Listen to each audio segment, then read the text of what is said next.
Benvenuti in questa guida su Sport Excel dove andremo a continuare il lavoro iniziato nel precedente video riguardante l'analisi dei dati di uno sprint test.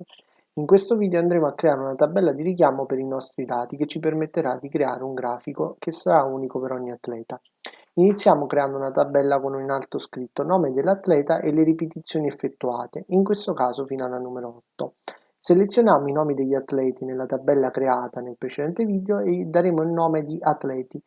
Selezioneremo le caselle sottostanti e tramite la sezione Dati che troviamo in alto cliccheremo su Convalida dati, selezioneremo l'opzione Elenco e in origine inseriremo il nome Atleti poco fa attribuito. Cliccheremo su OK. In questo modo avremo i nomi degli atleti selezionabili in elenco nelle caselle che prima avevamo scelto.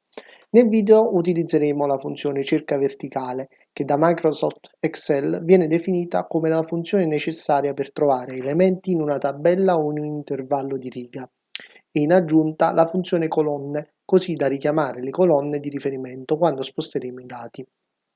Nella formula andremo a inserire ciò che si vuole cercare, il punto in cui si vuole cercarla, il numero di colonna nell'intervallo che contiene il valore da restituire ed essa ci restituirà una corrispondenza approssimativa o esatta indicata come 1 vero o 0 falso.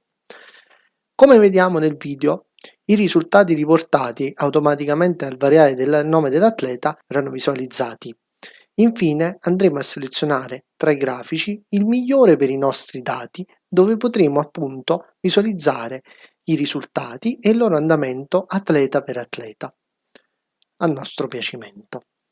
Ti ricordo inoltre che mi trovi anche su Facebook e su Instagram e se il video ti è stato utile fammelo sapere, lascia un mi piace e condividi. Grazie.